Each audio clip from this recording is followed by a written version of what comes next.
Welcome back to the Takeout. Thanks for staying with us. Army Chief of Staff Randy George is not a household name.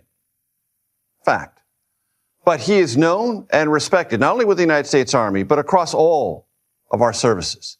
He's out of his job as part of a Trump administration purge at the Pentagon, which seems to be gaining momentum, accelerating. George was nominated to the post that he was just ousted from by President Biden in 2023. That position, under normal circumstances, has a 4-year term attached.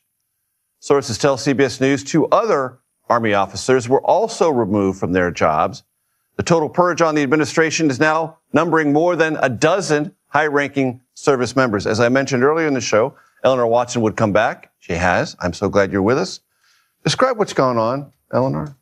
Well, Randy George yesterday was informed by Secretary Hegseth that he would like... Hey guys, Dr. John here. So what just happened, guys? Senior military commanders, admirals, generals, allied defense officials are no longer whispering. They're breaking the code of silence that has governed civil-military relations for generations and issuing a coordinated public warning. Trump is incapable of executing the duties of commander-in-chief. They're leaking at an unprecedented pace because they believe silence is no longer an option. And the most alarming detail buried in their accounts: for George to immediately retire.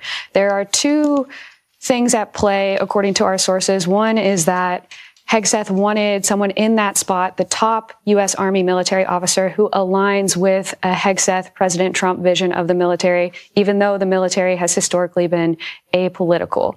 That George may not fit that mold in Hegseth's mind because George, as you mentioned, was nominated by President Biden and previously served as the senior military assistant to Defense Secretary Lloyd Austin from 2021 to 2022.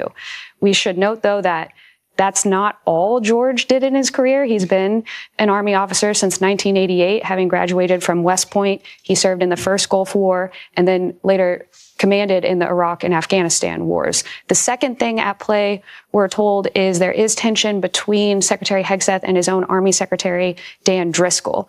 And the fact that George is close to Driscoll played a part in Hegseth giving George this early retirement, a year early. It landed almost as an ultimatum. They are actively keeping him out of the Situation Room, not as a slight, as a precaution, because they believe his presence in the room will get people killed. The Wall Street Journal has published a devastating deep dive that pulls back the curtain on what is actually happening behind the scenes of this presidency. The headline reveals the core contradiction that defines the current crisis. Behind Trump's public bravado on the war, he grapples with his own fears. That's right. And we've seen that before. Mm-hmm. I want to read to you something that I came across in The Atlantic today from Tom Nichols under the headline, Hegseth's War on America's Military. What I'm about to read is not with the editorial nature of that article, but a fact that I think you would agree with, and I'd like you to evaluate. These officers, meaning all who have been purged under Hegseth's leadership, are all people with long and distinguished records of service. None of them has been charged with any wrongdoing, and none of them has been accused of any kind of incompetence or disloyalty. True? That's true. We haven't really heard since the early retirements or the firing started last year, haven't really heard many reasons for them, which you would expect to because it ends these, almost 40-year careers. But what I do want to mention is it's not just the people that there have been some The reporting describes a commander-in-chief who careens through the West Wing in a state of uncontrolled panic, screaming, yelling, cursing, and behaving in ways that those who witness it struggle to describe in professional terms. He oscillates wildly between moments of desperate anxiety, where he expresses terror that he is going to lose everything, and moments of performative toughness. Against the norms. Just this week, we saw the secretary kind of overrule the Army in an investigation into 2 Apache helicopters flying near Kid Rock's house. The Army initially announced those pilots would be suspended. Pending an investigation. Pending an investigation, a formal investigation. Secretary Hegseth on his personal X account lifted that suspension, said there will be no investigation. That is usually left up to the services. The second example, it was a few weeks back, but was the promotion list that Secretary Hegseth was personally holding colonels from becoming one-star generals because he didn't want some of the names. He didn't think some of the names on that list deserved that promotion. That is almost unheard of based on what I've heard from current and former officials for the secretary to weigh in on a process that the services go through very comprehensively for months, especially to weigh in on a promotion from a colonel to a one-star. That is a merit-based process, rigorous, and supposed to be immune from politics so people understand that you can succeed in the military by doing the task, not by saluting in a particularly political way. And so that you're not tagged with having done something under the previous administration. Right. Your work should speak for itself. Your military career speaks for itself, exactly. Independent of any administration that comes or goes. Eleanor Watson. Where he lashes out with threats of apocalyptic violence. The mood swings are not normal political moodiness. They are, according to the accounts leaking from inside the building, genuinely alarming and deeply unstable. The morale of the United States Navy has cratered to depths that are generating their own separate crisis of readiness and retention. Leaks are pouring out about the true state of Iranian military capabilities. Now, new details in a major shakeup in Washington. Pam Bondi is out as U.S. Attorney General, and she's not the only one out of a job tonight. Eyewitness News reporter Leanne Suter live with the new fallout. Leanne. Mark, that's right. A major shakeup indeed. 3 top generals, including the Army Chief of Staff, are out, as well as the nation's top law enforcement leader. Pam Bondi has been staunchly loyal to the president. President Trump, the greatest president in American history. But that wasn't enough to keep her position as Attorney General. President Trump posting on social media, quote, "We love Pam and she will be transitioning to a much needed and important new job in the private sector." The two seen together just yesterday, the president calling her his friend. Attorney General Pam, my friend Pam Bondi. Sources tell ABC News Trump had grown frustrated with Bondi's inability to successfully prosecute his political enemies, like former FBI Director James Comey and New York's Attorney General Letitia James. Democrats celebrating her departure, confirming that despite the administration's public claims of degradation, Iran maintains the vast majority of its ballistic missile arsenal, its Shahed drone fleet, and its FPV drone capabilities. The operational picture the public has been given does not match the classified assessments, and military professionals are making sure that gap is understood. Has been trying to play cover-up for President Trump from day one, and I am glad that she is gone. Republicans thanking her for her work, but many had also grown frustrated with her handling of the Epstein files. Bondi's sudden departure not the only shakeup in Washington today. Defense Secretary Pete Hegseth has asked Army Chief of Staff General Randy George to step down. A Pentagon spokesperson says General George, who has had the post since August of 2023, will be retiring effective immediately. No reason was given. The Department of War announcing 2 other top generals have been fired. General David Hogney, head of the Army's Transformation and Training Command, as well as Major General William Green, the Army's Chief of Chaplains. Back at the DOJ, Deputy Attorney General Todd Blanche will be taking over as interim Attorney General. Days ago, Blanche touting the department's removal of agents and prosecutors who worked on criminal cases involving Trump. There is not a single man or woman at the Department of Justice who had anything to do with those prosecutions.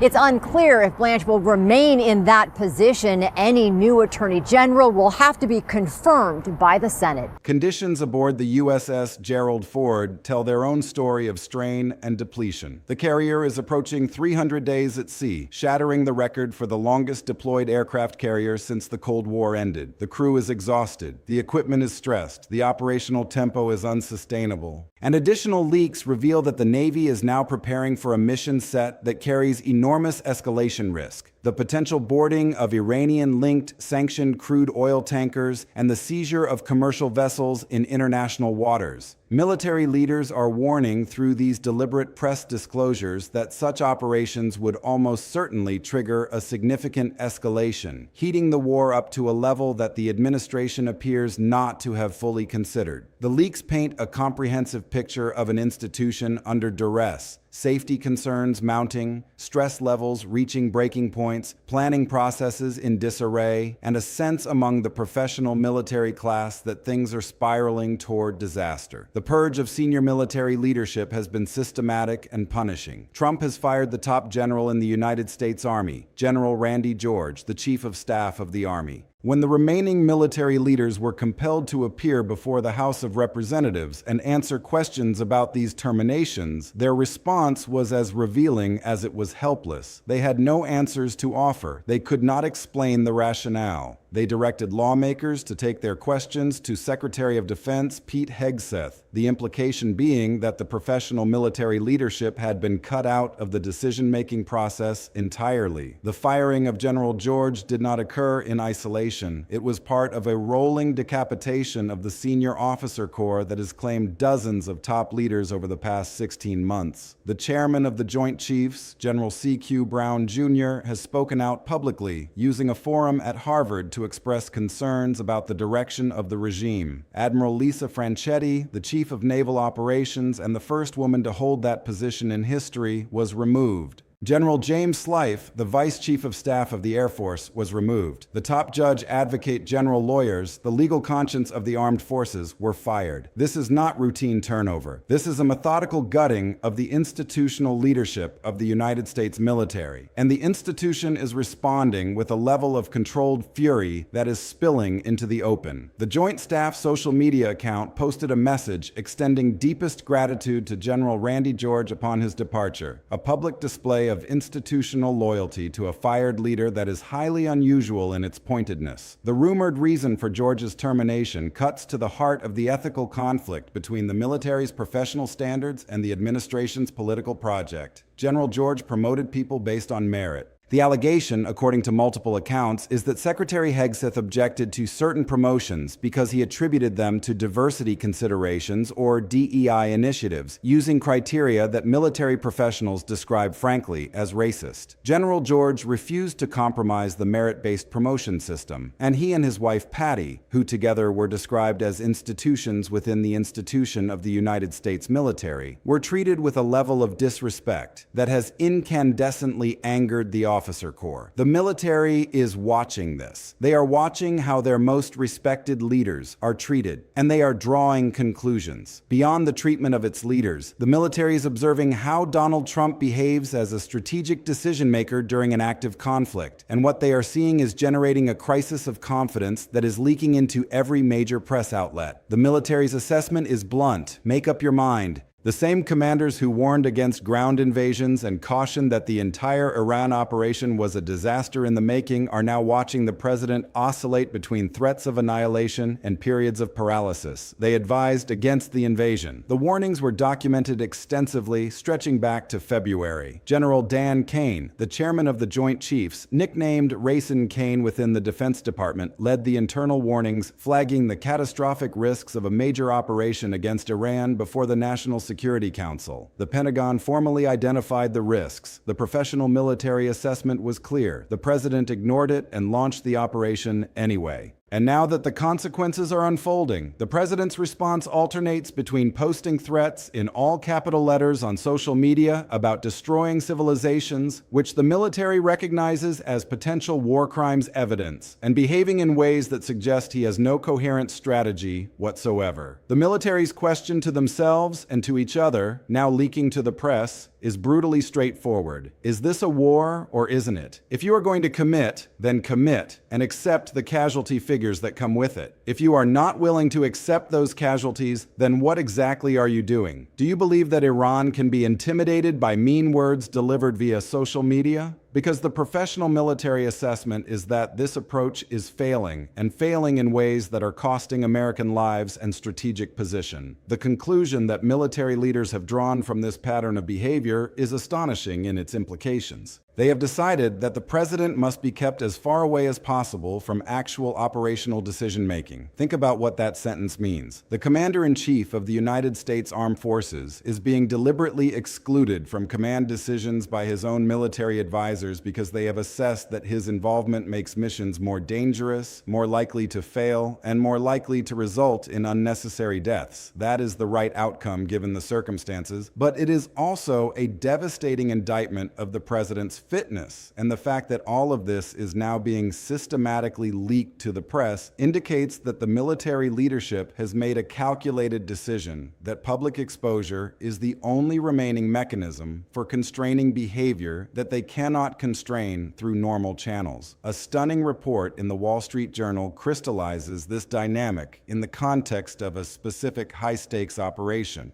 Military advisors intentionally excluded Donald Trump from the command room during the recent mission to extract a downed U.S. airman in Iran because they feared his erratic behavior could jeopardize the entire operation. According to the Journal's reporting, Trump was in such a volatile psychological state after Iran shut down a U.S. jet that he spent hours screaming at aides in the West Wing, obsessing over the political fallout, compulsively invoking Jimmy Carter and the 1979 hostage crisis, and demonstrating that his primary concern was not the safety of the downed pilot or the operational security of the rescue mission, but the political narrative and how it might damage him. The career military officials and national security professionals made the call to limit his access. They restricted his briefings to meaningful moments rather than providing him with real-time control over a fluid, dangerous tactical situation. They made this decision because they assessed that giving him real-time control would endanger the mission and the lives of the service members executing it. The operation itself, even without Trump's direct interference, nearly collapsed under the weight of its own complexity and the environmental conditions on the ground. Aircraft were struck in the desert sand. U.S. forces scrambled to avoid detection by Iranian air defense and ground patrols. The airman was eventually rescued, but the chaos that surrounded the mission and the chaos that enveloped the White House while it was unfolding tells a story of an administration that is barely functioning under the strain of a war it was warned not to start. And then, hours after the rescue concluded, Trump woke up and fired off a profanity-laced social media thread warning Iran that it would be left living in hell and that he would destroy their civilization. The military, which has professional obligations under international humanitarian law and the Uniform Code of Military Justice, is taking note of where these statements lead. I must note that the official narrative of this rescue mission contains significant gaps that should trouble anyone who is paying careful attention. The identities of the two F-15E pilots involved have never been released. They have never been made available to the press. No photographs of them have been published. The location of the rescue was in close proximity to Iranian nuclear facilities. This raises legitimate questions about whether there was a broader mission objective being pursued under the cover of the rescue operation, whether the F-15E pilots were genuinely shot down, or whether their downing provided a pretext for a special operations insertion that had other goals, possibly related to the extraction of nuclear materials. These are questions that remain unanswered, and the refusal to provide transparency around the basic facts of the operation deepens the mistrust that is already corroding the relationship between the military and the political leadership. The Wall Street Journal piece catalogs the full scope of Trump's anxiety-driven decision-making. He improvises threats. He deploys insults as a tactic, apparently believing that schoolyard rhetoric will bring the Iranians to the negotiating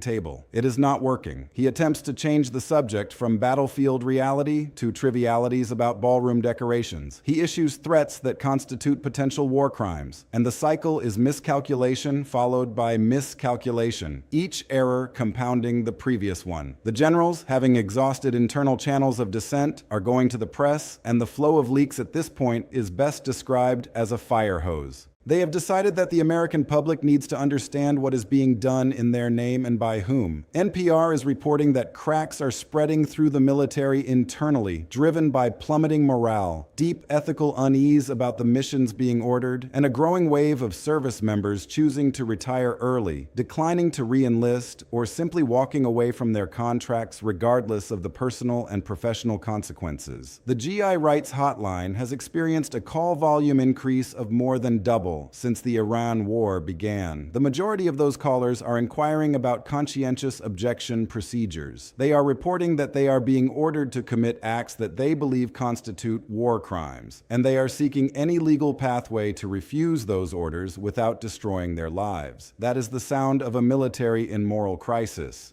And then there are the leaks about the basic conditions in which service members are being asked to operate. Photographs have emerged of the food being served aboard the USS Abraham Lincoln and the USS Tripoli. The images are genuinely shocking. The meals appear barely edible, portioned in ways that suggest a fundamental breakdown in the logistical chain that is supposed to sustain a deployed fighting force. Additional leaks revealed that families attempted to send care packages of food to their loved ones aboard these ships because the service members were reporting that they could not eat the provisions being provided and that morale had collapsed to the point where basic nutritional needs were not being met. On Capitol Hill, the testimony of current military officers has been as revealing for what it does not say as for what it does. When members of Congress asked directly why General George was fired, the senior officers seated before them could offer no explanation. They deflected to Secretary Hegseth. They indicated that the decision had been made without their input or understanding. The picture that emerges from this exchange is of a Defense Department where the civilian political leadership is operating on a completely separate track from the uniformed military, issuing personnel decisions that the military itself cannot justify or explain, and creating a command climate in which the professional advice of senior officers is being systematically disregarded and punished. General Ben Hodges, the former commander of U.S. Army Europe, has added his voice to the growing chorus of retired senior leaders speaking out. He has publicly questioned why individuals like Jared Kushner and Steve Witkoff are conducting sensitive negotiations for which they possess no discernible qualifications. His question is pointed and it is damning. Why are these people with no diplomatic training, no military experience, and no regional expertise being entrusted with matters of war and peace? The implication is that the administration's amateurism has progressed from embarrassing to actively dangerous. The Secretary of Defense, Pete Hegseth, is never going to push back on the president. That assessment, leaking from inside the Pentagon, is now treated as an established fact. The civilian leadership of the Department of Defense has been reduced to a compliance mechanism, unwilling or unable to serve the traditional function of filtering presidential impulses through professional military judgment. And so the uniformed military, and increasingly the retired leadership community, has concluded that the only remaining check is the press, the public, and the Congress, if the Congress is willing to act. The international dimension of this crisis is intensifying. Foreign military leaders, who typically observe internal American political dynamics with careful diplomatic silence, are now speaking out publicly. Canada's top general has issued warnings about the direction of American policy and the reliability of American leadership. The former NATO Secretary General, Jens Stoltenberg, who previously served as the leader of Norway, has added his voice to the international concern. When America's closest allies, the partners with whom it shares intelligence, coordinates operations, and maintains the collective security architecture of the democratic world, are publicly expressing alarm about the fitness of the American commander-in-chief, the situation has transcended domestic politics and become a global security crisis. The alliances that have underwritten peace and stability for generations are being strained to their breaking point, and the strain is being driven by a single variable: the erratic, unsteady, and dangerous behavior of the President of the United States. The generals and admirals who have devoted their lives to the defense of their country have made their assessment, and they are no longer keeping it quiet. They are sounding the alarm at full volume, and the question now is whether anyone in a position to act is listening. The cascading leaks, the public warnings from active and retired leadership, the international alarm bells ringing from allied capitals, the collapsing morale within the ranks, and the documented evidence of a commander-in-chief being deliberately excluded from his own command structure, all converge on a single devastating conclusion. The presidency, in its current incarnation, is a clear and present danger to the armed forces of the United States and to the global order those forces are sworn to protect. The men and women in uniform are being asked to execute missions under a leader they do not trust, in pursuit of objectives that have not been coherently defined, while their own senior leadership is being purged for the offense of insisting on professional standards. They are being fed inadequate provisions, kept at sea for record-breaking deployments, and ordered to prepare for escalatory operations that their commanders believe will trigger wider war, and in response, they are retiring, walking away, calling conscientious objector hotlines, and leaking the truth to the journalists who will report it.